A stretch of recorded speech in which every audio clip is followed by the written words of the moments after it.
You are using the wrong model for this specific task. And if you have not used it yet, this video is going to change that. And this is where it gets interesting. Because what can you build with this today that would have taken 10 times longer last week? Here's a concrete thing you can build today using exactly what you just learned. Step 1. Set this up. Step 2. Connect it to this. Step 3. Run it and look at the output. This alone saves you several hours a week. Every week. Now, what happens when you combine this with something else?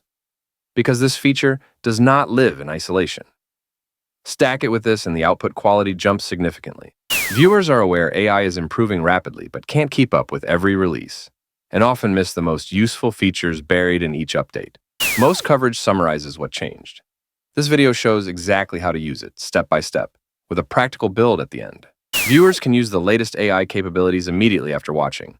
They have a working walkthrough, a build they can replicate, and know which model to use for which task. What is the single most useful thing in this release that most people are not using yet? Now you know. Here is the answer. How do you actually use this in a real workflow? Not just the demo, but production. That is exactly what we just walked through. Here is your one action for today. Open the model. Find the feature we just covered.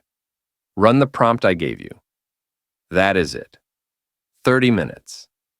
You will have something real at the end of it. There is one more thing in this release I have not shown you yet. The capability that makes everything we just covered 10 times faster. That drops on the next video. Your profile will show it when it lands.